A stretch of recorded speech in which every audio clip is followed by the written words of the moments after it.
All right, making, I think it's appearance number 6 now. Mike Russo, appreciate you jumping on here with Joe and I. I want to just start here by congratulating you. I think it's very much in order with how you've paraded how much you do not want to go to Winnipeg this coming week. You get to go to Vegas. How's it feel? Well, as Joe would attest, I'm nothing if not professional. And, it's become a shtick, my love for Vegas. So I felt like on this one, it would be okay that I wouldn't offend a lot of people and totally make it like I'm the most unprofessional writer in the world. But let's put it this way. If there's cheering in the press box, last night was in order. Well, you were in the press box. You weren't on the press box. I know. That's true. But it's, it's not even like to be totally serious. I mean, what a massive freaking goal. Like they might not make the playoffs. Like right now, let's just say, I know, I was talking to Joe on the phone today, and Blake Coleman and some Flames players said that they knew that they were eliminated when they went out for the third period, which I didn't realize that. So, there's kind of the butterfly effect. Who knows if they would have had the same outcome?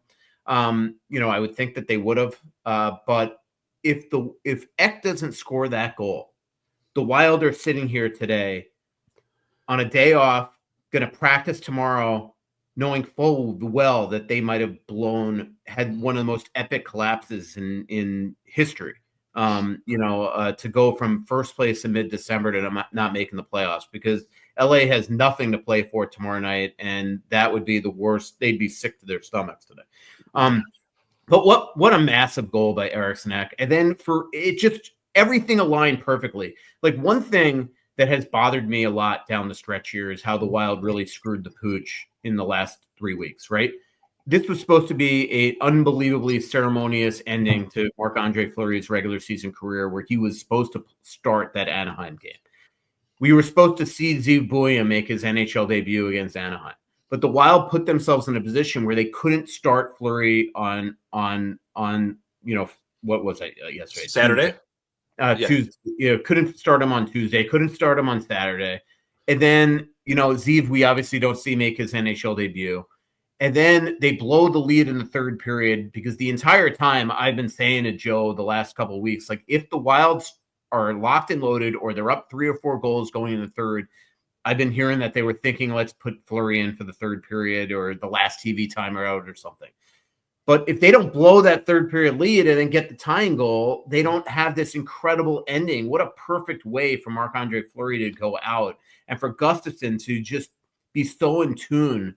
Not just classy, but just, again, he's always has his finger on the pulse. And for him to come to the bench and, as Joe wrote today, tag in essentially Marc-Andre Fleury, which is fitting because we're about to go to Vegas, where the WWE is dictating the start of the Wild series.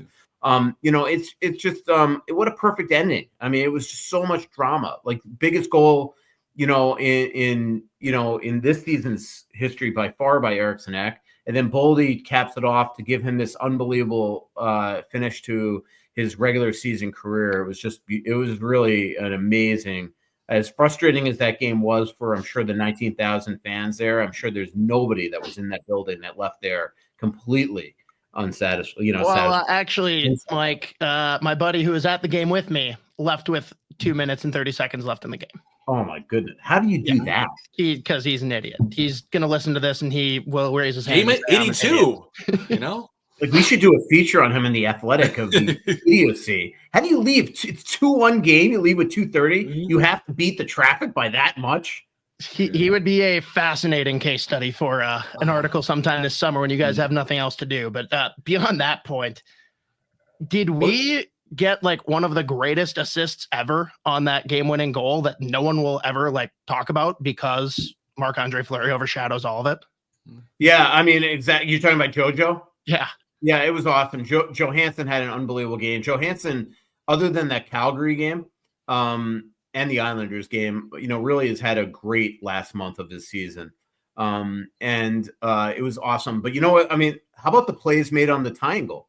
Like, Matt Zuccarello, who's as tall as my hip.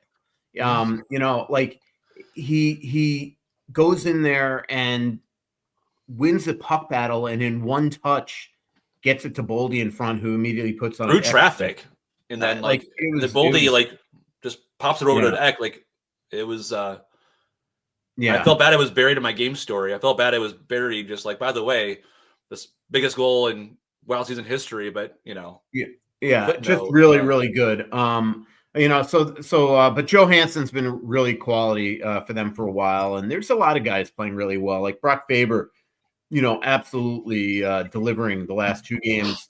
Playing with Jonas Brodin, who's been awesome. They're going into this. They've had, as frustrating as this stretch has been for everybody. They've played some high stake games. Who knows if that carries into the playoffs, but it can't hurt. And I just think that they've got a lot of guys that have been, coming through here when they've most needed them. It hasn't been consistent. I know that everything looks different today if Eck doesn't score that goal. I'm well aware of that, but they've got a lot of guys playing really well right now. Like, I think I'm curious too, because again, I was on paternity leave the first 2 months of the season, so I wasn't there when they were world beaters and leading the league in points.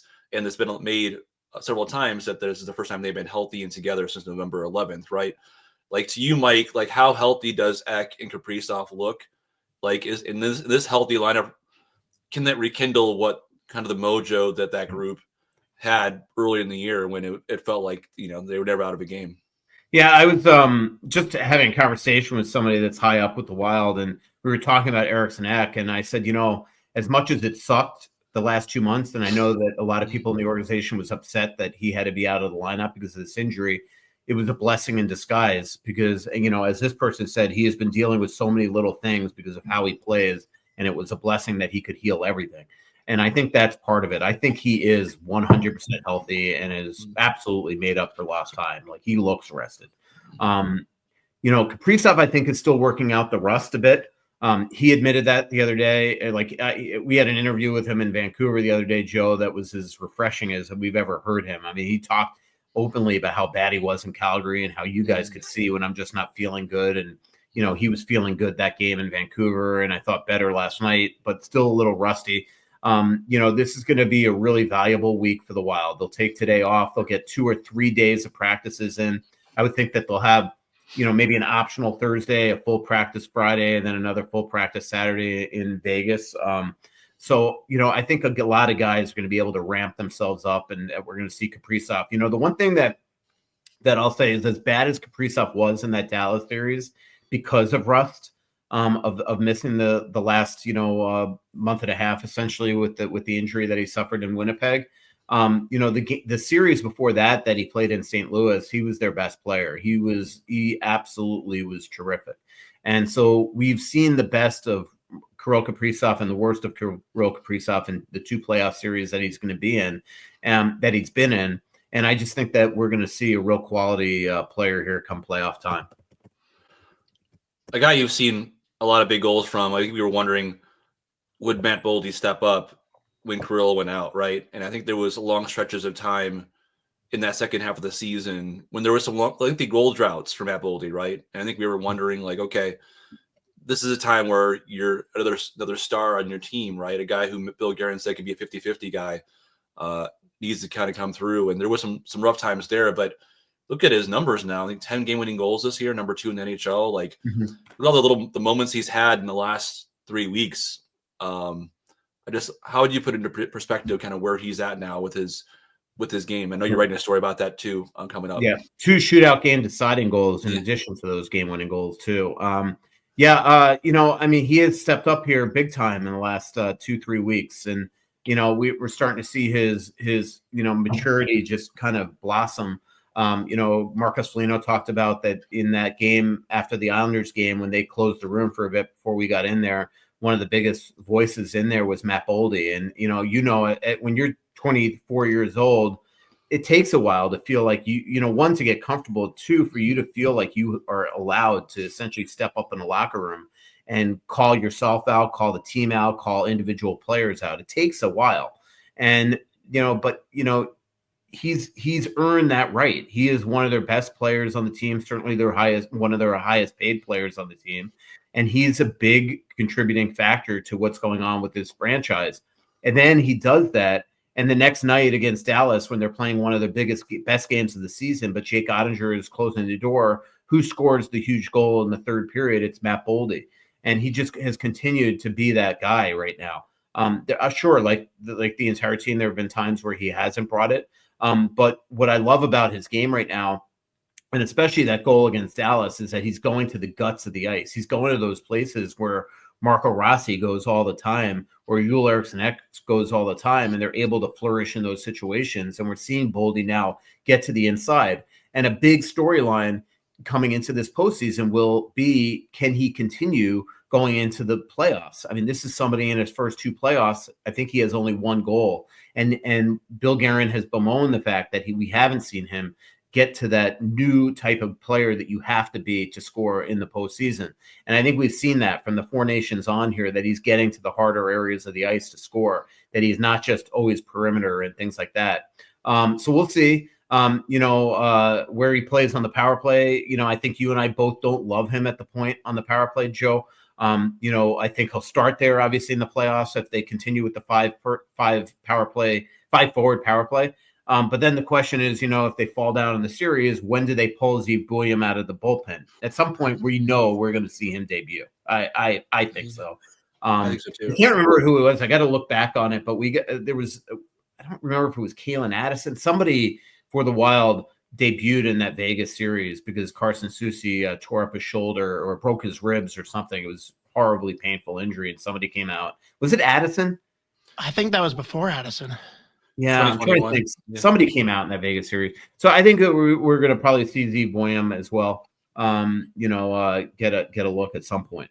Yeah, and so not starting in game 1, what do you think, like the lineup from that final game against the Ducks, is that what we should expect going into game 1, or do you think there's going to be changes forward or defense? 100%. I think it's the lineup. I think it's the lines and it's the lineup. I think Justin Brazeau's played himself into the lineup.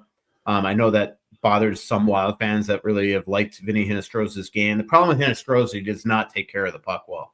He just has been too erratic, and when you're going to play a 4th line role like he's going to have to play, they're just not going to accept that.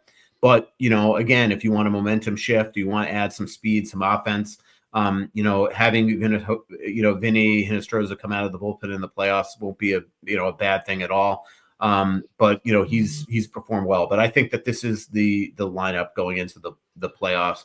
Like John Merrill and Zach Bogosian are not coming out to start the playoffs. I'm not saying that they're going to be in there every single game. Again, you're going to need momentum shifts when you're down in a series. You're going to need to make some changes to the lineup, and that's why I don't think it's just going to be a cakewalk where the Wild sweep Vegas. So I think that they're going to be down at some point where they're going to need some changes. There's going to be injuries and things like that. So I think that we'll see Zeev. I think that we'll probably see Vinny at some point, but most likely that we've seen the sneak peeks here. That was a must-win game the other night. The lineup that they played in Game 82 is clearly what they're going to be thinking for Game 1. That's fair. I just have 2 players specifically that I'm curious your thoughts on them. One, Middleton. Do you like him sticking with Spurgeon, or do you think that him and Faber get reunited at some point here? My guess is that because Middleton and Spurgeon have had such success before, especially a couple years ago leading into that St. Louis series, I think that they're going to stay together because Brodin and Faber have been so freaking good the last 2 or 3 games, and especially probably since Middleton left the lineup. I'm glad Middleton got a chance to play yesterday. Clearly he was hurt badly and probably wasn't 100% yesterday, but at least he gets a game before Game 1 of the playoffs. He can continue to rest, continue to practice, assuming that he didn't re-aggravate anything yesterday. So my guess is those are the deep pairs going into the playoffs. Okay. And then the other one is, how do you feel about where Marco Rossi's currently slotted in the lineup? It's going to have to be where he is because Gaudreau, Johansson, and Zuccarello have been so good together for so long. I think it's going to have to continue to be that way. Obviously, we know Eriksson is going to continue to play with Boldy and Kaprizov to start the playoffs. So Rossi's going to have to be with Nyquist and Foligno. I want to see more from Gus Nyquist. That is one that would be an easy change at some point, is to throw Hinostroza into the lineup and put him in Nyquist's spot. Remember, they got Nyquist, though, for the playoffs, so I don't know if that's going to happen, but he's got to be better. But the other night in Vancouver, when the going got tough and they had to shorten the bench because of Trenyon's misdoings, the two guys that were stapled in the bench, other than the one power play late in the game, was Rossi and Nyquist. This is going to be a big playoff for Marco Rossi. Joe and I have written over and over again, dating back to last summer, where they were throwing out feelers and seeing if there were any baits out there for Marco Rossi. Him and I, Joe and I, completely believe that Marco Rossi will be floated out there again this offseason. But if he has an amazing playoff and puts the Wild in a position where they're not going to want to move him, I think that would only behoove him. But if he has a real tough go this postseason, I think it lends further credence to what Joe and I have been reporting. This interview is brought to you by our friends at Waggle Golf. Waggle Golf believes what you wear on the course should reflect your individuality, who you are, where you're from, your hobbies, interests, and passions. All the stuff that makes you, well, you. That's why every design is inspired by the desire to create a piece of apparel that strikes a chord when you see it, that makes you say, wow, that was made for me. Because in a lot of ways, it was. Ready to get your waggle on? Go to getyourwaggleon.com, throw in promo code SP10 at checkout to take 10% off your entire order. Speaking of guys floated out there, where would the Wild be right now if someone had picked up the phone and called Bill Guerin last summer and said, hey, Philip Gustafsson, can I give you this for him? Where would the Wild be right now if there was a move last summer? Or answered the phone, it was the Wild were motivated to move him and had some potential deals out there, and it didn't happen. And with the year that Jesper Wallstedt's had, absolutely. I mean, again, who knows what would have happened if he was the number one guy, but for a guy that has really struggled at the AHL level and has had 4 injuries this season, I think 4, Joe, or at least 3 in the one mental. He had 3, and then he had the reset earlier in the year when the Wild went to Charlotte. The baby Wild went to Charlotte. They'd be in big time trouble. Fleury would have gotten a lot more action than he did. Let's put it that way. Yeah. Or they would have had to maybe make a move for a goalie. So things happen for a reason. Things have changed. You and I were discussing yesterday, Joe, on whether or not, one of the calls that the Wild make this offseason, we're all talking Kaprizov, but, maybe you got to try to see if you can work out something with Gustafsson. I don't think he's going to relinquish the net anytime soon. He's certainly young enough and entering the peak of his career that I don't think it'd be a risk at all to re-sign him. Goalies are making a lot of money now. So, and Kurt Overhart obviously knows that market. But I think that at least you consider that this offseason, because if he has another big year next year and Wallstedt does not, all of a sudden the leverage completely goes to Gustafsson heading into the trade deadline. And they don't go anywhere without Gustafsson in this playoffs, right? If Gustafsson, he could be a game changer for these first round series against Eichel and that the Vegas Golden Knights. So I think, he's the number one, not 2 years ago where it was Gustafsson had 52 saves in an overtime victory and they went to Fleury in game 2.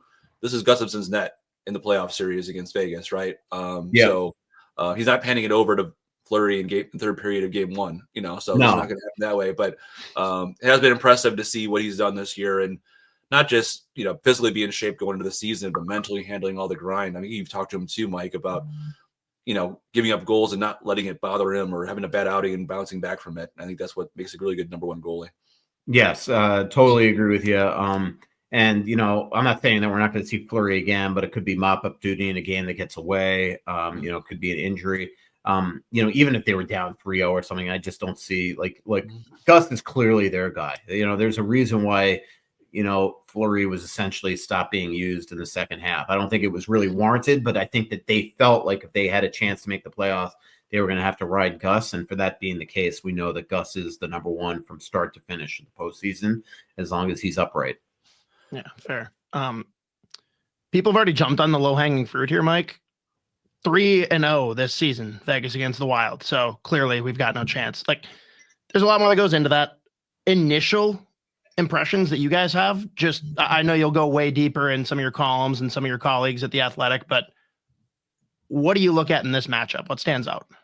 Well, I just think this is as deep a team as they possibly could face. I mean, they are, you have Jack Eichel, who's a Hart Trophy candidate. They're one of the best blue lines in the NHL. They're getting great goaltending from Adin Hill. Guys like Vorfiev, right? Has just been unbelievable this year with 34, 35 goals. They just up and down their lineup. They're as deep as you could be. Stone's a proven playoff performer. Petro is going to be a physical thorn in the Wild side. Shea Theodore is as good an offensive defenseman as there is. William Karlsson is a proven guy that's one of the great penalty killers in the game. Jack Eichel is one of the great two-way forwards in the game. He'll be on my Selke ballot, and Hart ballot probably. So it's going to be tough. They are a little banged up, right? We haven't seen, Hurdle, obviously, who I didn't even mention, who's a true stud. Hurdle missed a lot of time down the stretch with the shoulder. Eichel hasn't played the last 4 or 5 games of the year. So they're trying to rest him up. Theodore just got back to the lineup from his Four Nations wrist injury. So they're also got some guys, but all those guys are going to be playing in the playoffs. So it's going to be a tough matchup. There's no doubt about it. And the Wild have also lost 9 of their last 11 against them. Now the ones this year, a little weird.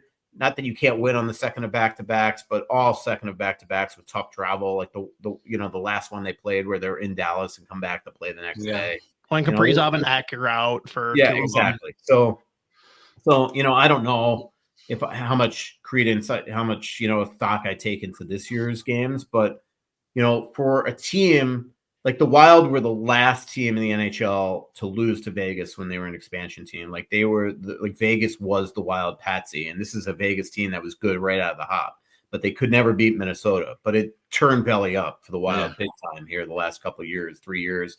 But you know what? I look back at that playoff series in 2021 that the Wild forced a 7th game. I think they 100% win that series if they're healthy. They were just ravaged. I mean, Eck was playing on a sprained MCL. Kaprizov was banged up. I mentioned Susie got hurt. Jonas Brodin got hurt 5 minutes into Game 7. Their most irreplaceable defenseman at that point in that series, and you lose him immediately in that Game 7.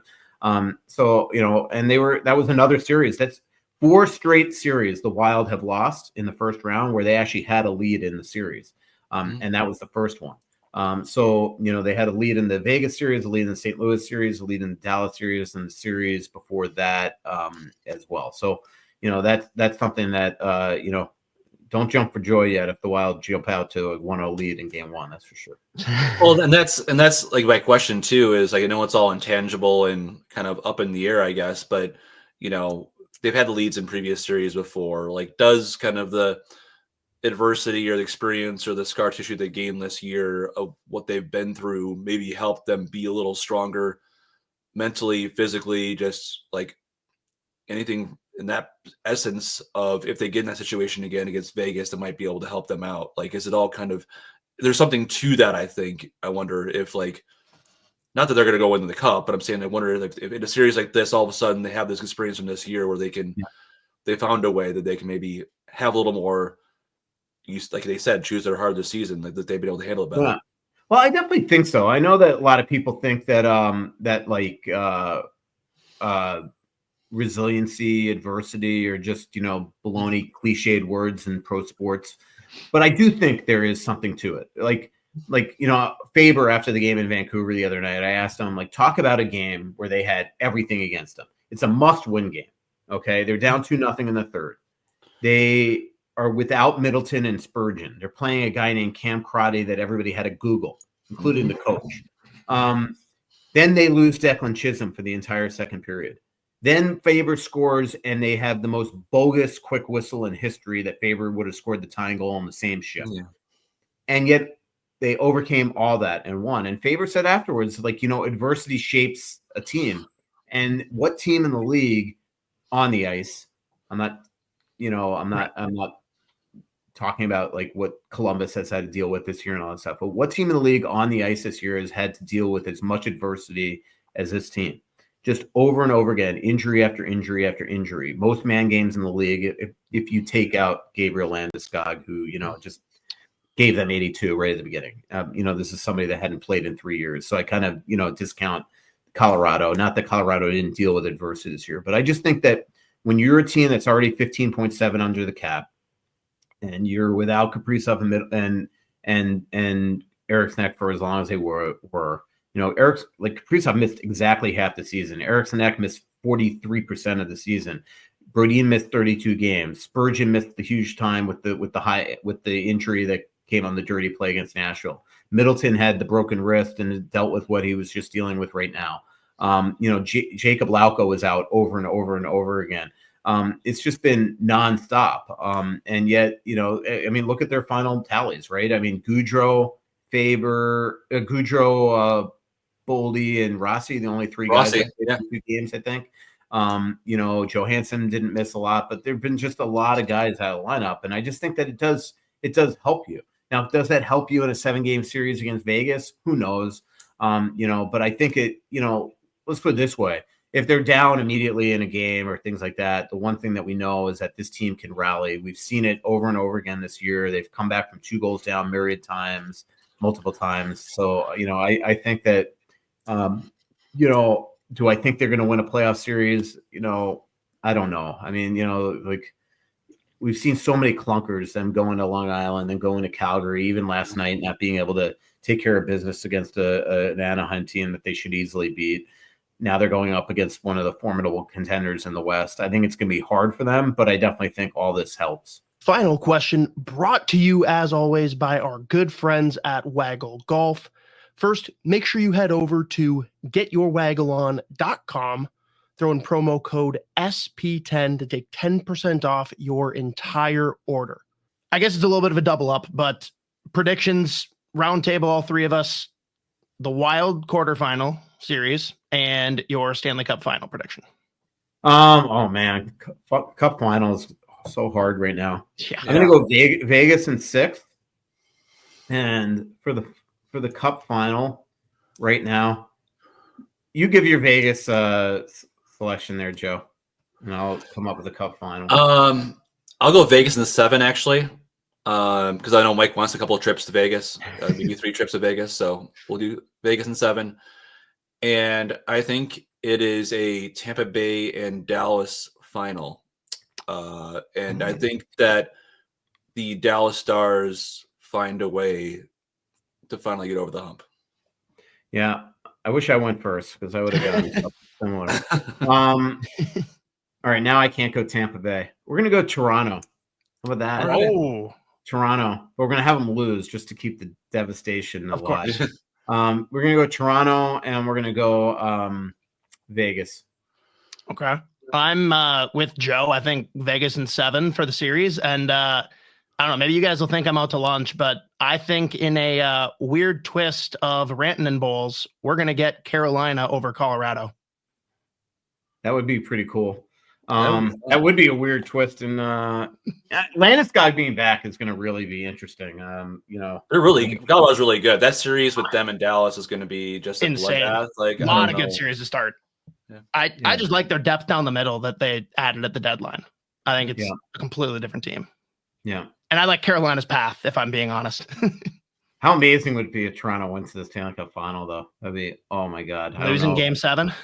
Oh, it'd be crazy. So. We'll see. But well, thanks, Mike. Appreciate it. We will see you here very shortly. But thanks again for joining us. And we'll see you soon. Yep. See you, bud.